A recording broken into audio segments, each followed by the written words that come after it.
Well, it's one of my biggest frustrations with a lot of founders I meet with, and to be an entrepreneur, to start something from nothing, whether in a big company or whether you're doing it on your own, there's a bit of a craziness to it. What drives us to do it is having this vision in our mind's eye, this passion for some future state, some future solution, something that we feel needs to exist.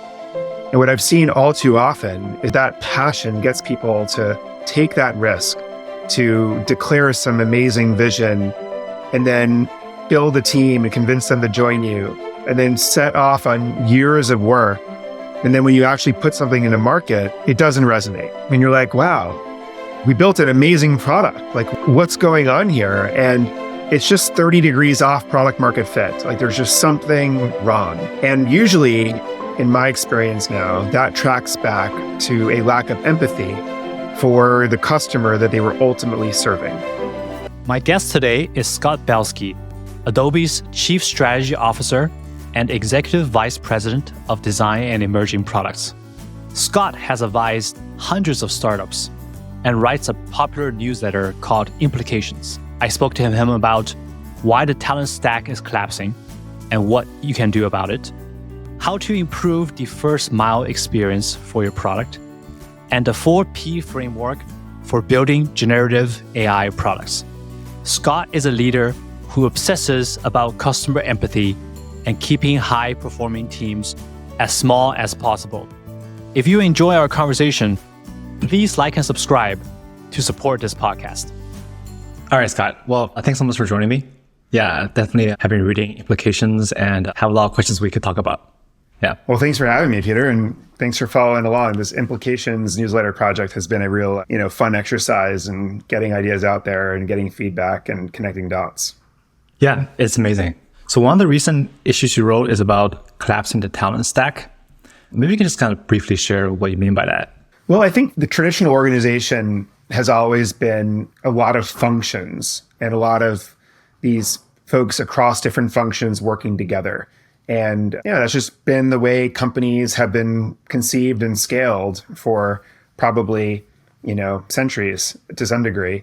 And the question, when you're a founder and you're building something very small, you learn that one of the superpowers is when the founder is also the product leader or also the engineer and also has a design background, or your co-founder also is a salesperson. I mean, the things you can only do in the beginning in a non-scalable fashion are actually great advantages for any new company. And they actually allow you for some period of time to compete with big companies. And I've thought a lot about that. And I think the reason is, of course, is that you have tighter conduits in decision-making and in making realizations and making decisions. And so one of the things I've been thinking a lot about is how does new technology, multiplayer web apps for across functions in the enterprise, the role that AI plays in connecting dots, the reduction of a lot of the bloat of these functions as a result of this technology. What you're starting to have is an opportunity where people can sort of do things across different functions, even in a larger team, and maybe can capture some of the benefits of collapsing the stack that are ordinarily only available to super small teams. Yeah, when you're at a startup, you wear multiple hats. And, the theory is as a company gets larger, you have to specialize. But I think we should question that fundamental assumption, right? Why do you have to Peter, specialize? Yeah. This whole producer manager thing where people, you're a great product person and then you are a founder and you start a company. And then eventually you're like, oh, well, I have so much management now that I have to hire a chief product officer to do all the product stuff for me, even though that's my superpower. And that's how I started this whole thing.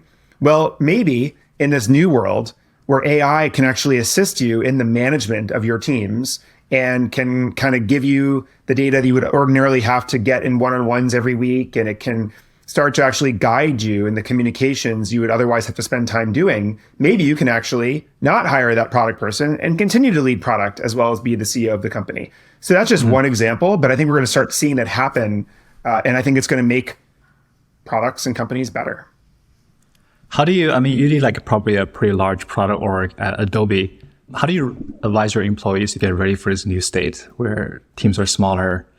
Should they try to learn other function skills or? Well, I think, first of all, in the incubation zone of the company where we have smaller groups of people tackling problems, in groups of 3 to 5 people in some instances, they're able to have the benefits of collapsing the stack that we're discussing. When it comes to how larger teams can operate more efficiently, I'm my latest slogan I keep using is that concept of never waste a crisis. As we've gone through a bit of a shaky kind of last few years post-COVID world, it's been an opportunity to refactor how we work. As a company, we never did mass layoffs. Most companies did. We didn't. Instead, what we did is we said to teams, you have to refactor how you do this. You have to reprioritize and shift resources around. You have to have new frameworks for how you're executing. And I think that those made us a stronger company.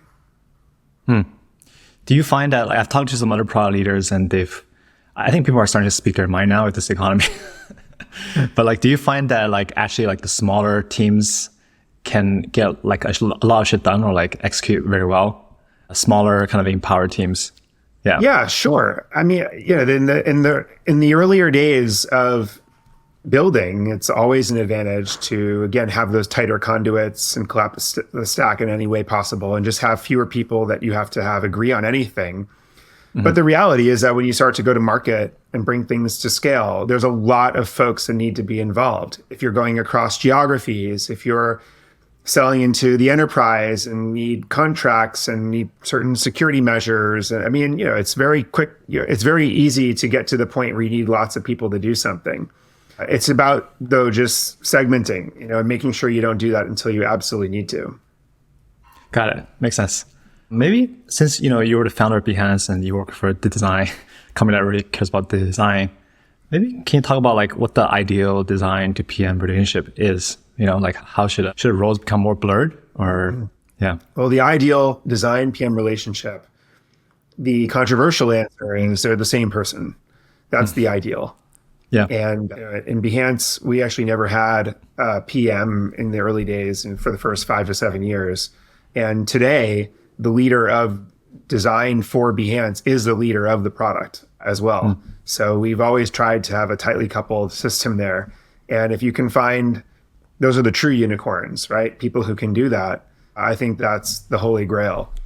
Short of that, I think you have to have product, and there's 2 types of product managers, right? There's the product manager and the product leader. A product leader sets the flag for where we're going, is constantly telling this narrative about this journey that we're on and merchandising progress and keeping our eye on the prize, so to speak. Whereas the product manager is simply day to day managing the operations and keeping people coordinated and holding us onto our roadmap step by step. But they're kind of walking, looking at their feet, as opposed to a product leader who's walking, looking at the flag. I think that it's important to have a product leader. I think a lot of companies make the mistake of just hiring product managers and they end up someplace different than where they had hoped, or they don't even know where the flag is planted. And then you also need product managers. You need the people who are just going to be in every meeting and are helping manage the project as well as the sort of product requirements. So that's my take. And design, of course, plays a role in both, but I always like to lead with design. I feel like that notion of a prototype being worth 100 meetings, is really important in the world of building a product. Yeah, I think there's been a trend towards less on producing intermediate collateral like documentation or stuff like that, more than just building prototypes and playing with the product. It's kind of hard to know what it feels like unless you have it in your hands, So right. I think that's great. Yeah. Okay. And when you say product leader, are you referring to someone, just to be clear, who has who's managing a ton of PMs, or can a PM be a product leader too, as long as it's not just too focused on the execution side of things?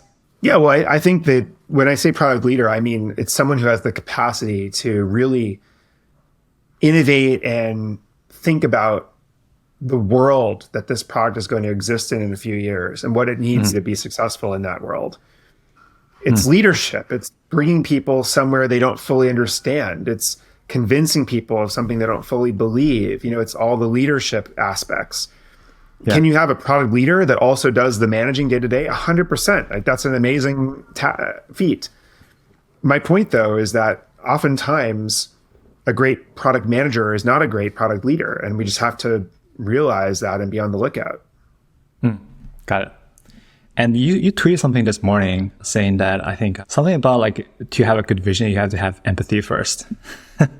Right. And maybe talk a little bit more about that, because a lot of people think, I just have to be a visionary. I just have to know where we're going. Maybe talk about the order of operations. Well, it's one of my biggest frustrations with the founding, with a lot of founders I meet with, and, to be an entrepreneur, to start something from nothing, whether you're in a big company or whether you're doing it on your own, there's a bit of a craziness to it, right? And what drives us to do it is having this vision in our mind's eye, this passion for some future state, some future solution, something that we feel needs to exist.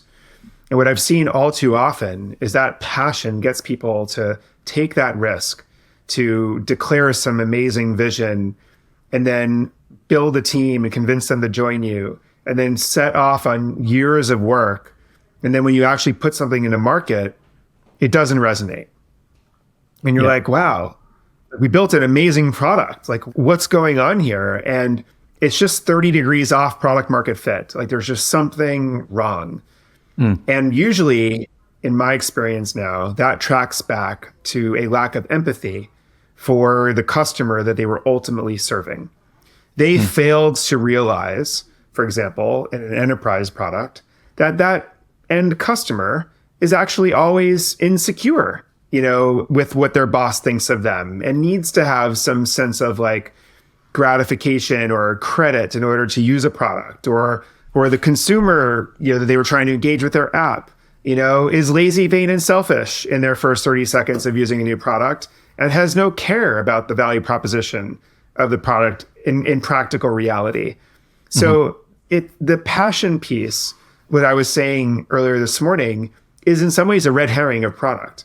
It's like what you think is supposed to drive you, when in fact, what really should be driving you is your empathy with the customer suffering a problem. And so if you go shoulder to shoulder with customers and you just watch their day and you ask them questions like, why did you do that? Oh, why did you take that spreadsheet and reformat it in a different way and add what you added to it?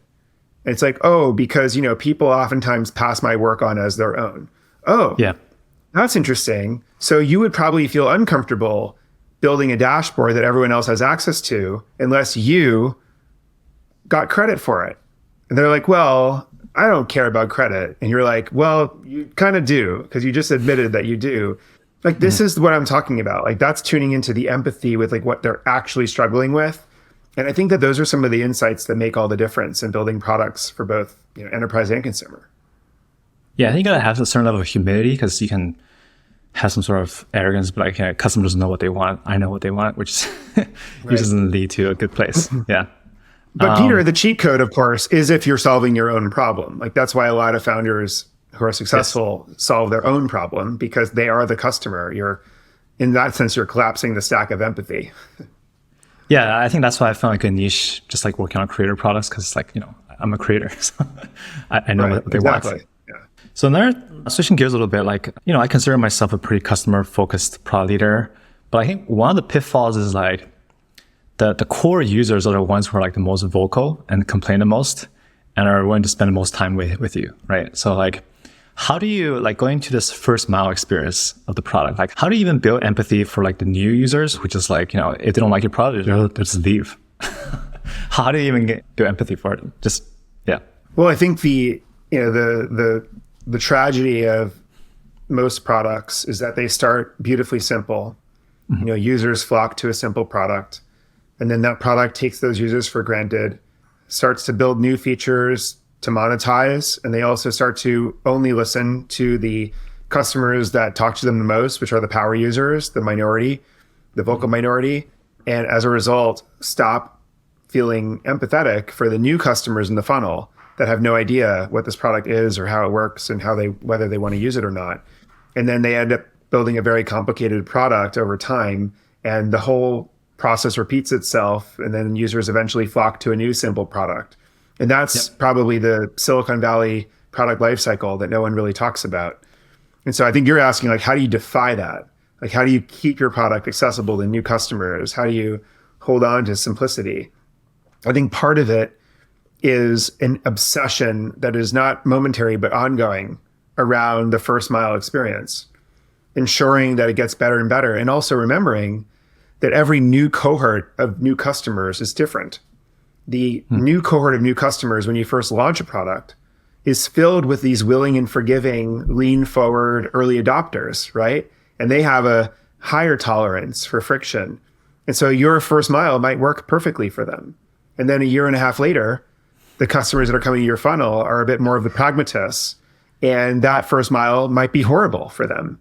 So you actually have to continually change the first mile for that reason. And also just because the world changes, like people's expectations change, people's tolerance for friction is just going down consistently in humanity, in my view. And so you have to constantly iterate it. I think that's one of the hacks towards keeping a product simple enough and using tools like progressive disclosure and, you know, other ways to make sure it only adds complexity when a customer is ready for it. Got it. And a lot of the teams that are focused on first mile, like the onboarding team, I've observed that tend to be very growth oriented. So they like, you know, run a bunch of experiments and like A/B test everything. And lately there's been a trend more towards craft or just like believing what you should ship. Like, yeah. Do you have any thoughts on that or? Yeah. Well, I think is the question really around, you know, as you're crafting that first mile experience, like how do you tune into what should and shouldn't be in there, or what I'm going to make sure I think, you know, as I've been a PM for more years, I start to have like a negative impression of like just experimenting everything and shipping MVPs. And like, I tend to want to like take my time and like do something that I feel proud of. And I don't know, right. I'm wondering if that applies to like this first mile experience thing we're talking about. Well, you know, I think this question in my mind relates to always the question around the MVP, you know, and what is sufficient versus what do you have to really get right. And, you know, I always believe that we should try to get the minimum of everything that the customer kind of needs. Like the couple things that make this product differentiated in market, like the competitive advantage of your product should be perfectly polished before you ship and test it, because that's what you're testing. Like, you know, the data is flawed if you don't get what accentuates your product most right. So don't, you know, always polish that to perfection. The second rule of thumb that I use with a lot of teams is to optimize for the problems they want to have. So what is a problem you want to have? Well, if customers flow through my funnel and they successfully sign up in droves and they immediately get some satisfaction from the product, but then they start to complain because they want to be able to do this nuanced thing, or they want to be able to bring in a colleague, or they want to be able to roll it out to their whole organization because they love it so much, or, you know, all those things. Those are problems you want to have. So don't address them before you launch. But problems you don't want to have are things like, I couldn't sign up, or I couldn't get value out of it. I had too much friction and I didn't find my path, my way. Like those are things you should never launch with, because they will, again, destroy and skew your data. Yeah, and those problems are usually not said out loud, right? You kind of have to look at the data to understand if that's even a problem or not, or try to product yourself 10 times, you know? Yeah. Yeah, well, it's a debate, you know? We're always looking at a roadmap and we're always looking at a feature list. We're always debating what's above and below the line before we ship something. I think these are like helpful frameworks towards making the right trade-offs. Got it. Do you have any, you know, I think you also written about how AI will hyper-personalize the first mile experience, and Adobe has made a big bet on this. Do you have any principles when it comes to building, you know, generative AI products at Adobe? Like, is there any kind of like rules of thumb that you guys follow? Wow. Well, you know, a million thoughts come to mind. But at the end of the day, I also am really focused on empathy with like the problems we're trying to solve. I think that's a part of it. You know, we've certainly pioneered a playground first approach, where we kind of test things on the Firefly standalone experience first, and then we bring them into our products. We do so in ways that are progressively disclosed, so you see it when you need it. We, again, anchor ourselves with customer workflows and pain points. We do a lot of user research. our design team is our customer zero at Adobe on all of this stuff. So, I have a design organization that pressure tests all of our stuff and is very honest with a couple things. Not only is the outcome good enough? Is the integration good enough? But also the ethics of it. Like, what are the provocations? What sorts of safety measures should we put in place before we release these features? And our design team has been really helpful in helping us execute this strategy in the right way. Do you have like a specific example of that, like from a feature that you shipped? Sure. I mean, we just recently launched a feature called generative match. And what this allows you to do is it allows you to, when you're generating an asset using AI, you can use a reference image of your own. So if you want to mimic the style that you did for that client previously, or that same color palette or brush strokes or whatever, you can leverage that asset. And it really helps people scale their production to meet client demands. And people are pretty excited about it. But it can also be abused. People could leverage someone else's work without permission and sort of rip their style. And that's something we wanted to discourage. And so we not only made customers attest to the fact that they're using their content, we not only decided that we will not indemnify customers if they use someone else's asset without their permission or something they don't have a license to, but we also actually developed some technology that we made integrated by default into these flows. One is we add content credentials to the asset, and the content credentials actually say that a reference image was used. So content credentials are added to these new generated assets with the provenance and the history of the asset. And that's on, because we believe that people should be transparent if they use a reference asset. And then we also store the reference asset that was used so that if there's any future legal issue or, some sort of takedown request or something like that, Adobe is in the position to help, some form of law enforcement in some country or something like that. And so these are the types of things that we decided, and the design team had a big, role in guiding us around. And, there were great active debates, in the organization about what's right, what's wrong, how much is too much. How do we make sure we ship this in a way we're proud of? And that's ultimately the bar we hold ourselves to. That's awesome. Yeah. Whenever a new AI feature launches, there's usually like a segment of customers who are like, I guess, very anti-AI. So like, just like taking extra time to think about these edge cases and like the safety side of things probably helps a lot, I think. Yeah. Yeah, I'm sure. Listen, a lot of people struggle with the speed of technology these days. And, if you go back in the history, when the first digital tools came around, painters were very angry. When cameras were invented, painters were angry, right? When digital cameras were invented, analog photographers were angry. And a lot of photography associations around the world did not allow you to submit images or be a part of them if you were a digital photographer. So it's just this repeated tendency for us to sort of be threatened and skeptical of new technology, but for good reason. Like this is the healthy tension that makes us do it in a better way. And, as I've matured in my own approach to all this stuff, I kind of welcome the provocation and the outrage, so to speak, because it makes us better. It's part of the conversation. We can't hide ourselves from it. We have to engage in it. Yeah, I think one of the things that I'm really worried about with AI is just like, and I think you mentioned this a little bit, is like, images or videos become not real. Like for example, a couple of days ago with the conflict in the Middle East, it was unclear who hit the hospital. Right. So yeah, do you think, I'm like really worried about this. What do you think about this problem? Well, so I've been worried about this problem also, for maybe 5 years now. Ever since there was this feature called content-aware fill in After Effects that allowed you to remove a moving image or person, from a video in seconds. And as soon as I saw that, I remember thinking with the team, like, we need to launch this with the right narrative and the right safeguards. And we need to start being creative of what goes right, not just what goes wrong. I'm sorry, not what goes wrong, not just what goes right. And so, in our case, we came out with something called content credentials that is an open source effort for cameras and tools and certainly Adobe tools to add information, metadata about how the asset was changed or made, what AI was used. And the intention of this is not to, point out the bad actors. It's actually to help surface the good actors, and help people show that they can be trusted. And I think that we're going to enter a world now where most things we're going to have to assume might not be true unless we can see the transparency of how it was made and who made it. That's awesome. And I think there's some other products out there like the community knows product on X that kind of help with that too. Yeah. Totally. Maybe I think we're in the early days, Yeah.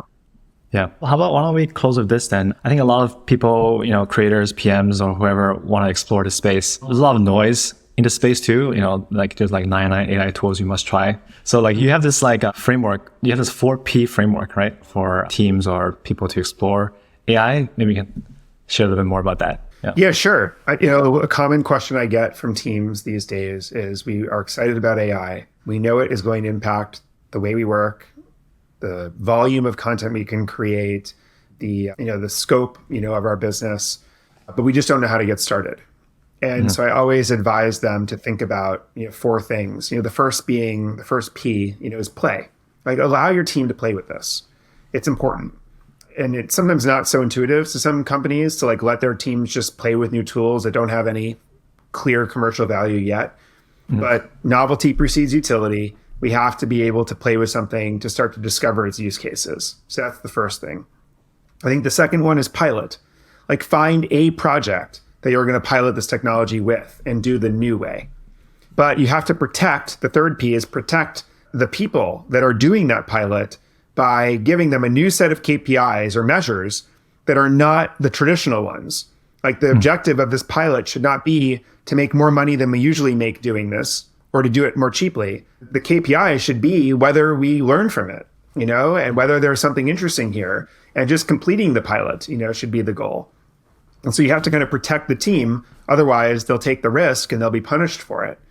And I think the fourth P that we talked about earlier is provocation.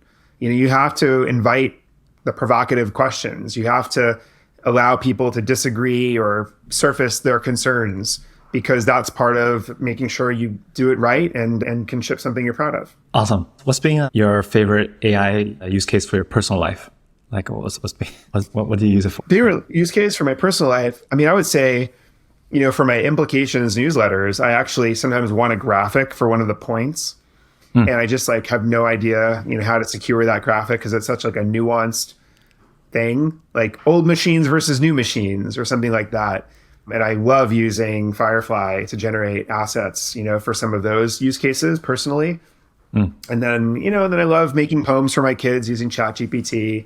There's that kind of stuff that I get a big kick out of. Yeah, it's really good at explaining in simple words to my kids, like how something works. So, yeah, that's great. All right, man. I want to respect your time. We'll see. So, I mean, lots of new use cases to come, and I'm sure life will get, more interesting, as they hit the mainstream. Yeah, it's very exciting. It saves a lot of time, man. Like it's very fun to use too. So, yeah.